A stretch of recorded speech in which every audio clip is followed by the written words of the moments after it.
จริงๆแล้วผมรับประกันอะไรไม่ได้ครับเอ่อแต่ว่ามันเป็นการเพิ่มโอกาสรอดให้กับเด็ก The farmers quietly discussed among themselves for just a few moments before quickly making their decision.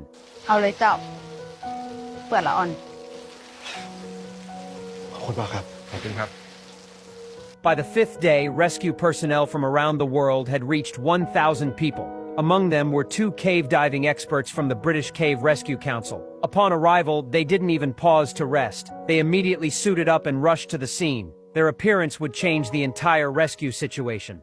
They reached Chamber 3, located 800 meters from the entrance, where water was being pumped out around the clock. But the water level continued rising, making the rescue operation increasingly urgent. After diving several dozen meters into the cave, a water pump malfunctioned due to high-pressure operation, with repair crews working frantically to fix it. This was also the last spot where they could surface and breathe. The 2 men put on fins and dove into the water at this location.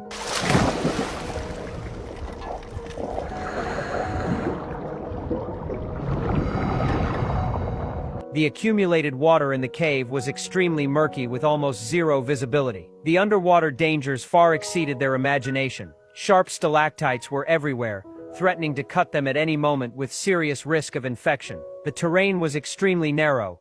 If they got stuck in a rock crevice, they could pay with their lives. The 2 men struggled forward along the guide rope, each meter forward requiring tremendous physical effort. After nearly 4 hours, they finally reached the T-shaped intersection 1.6 kilometers from the entrance. This was the first large chamber that could provide shelter from the flood current.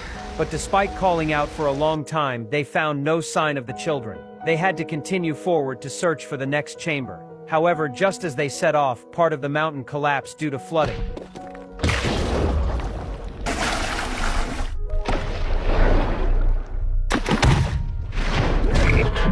Violent floodwater came gushing out. Debris and powerful currents instantly trapped them in a desperate situation.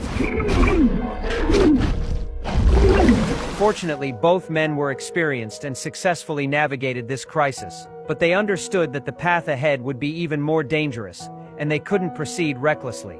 Exhausted, they immediately chose to return by the same route. The speed of the rising water was alarming.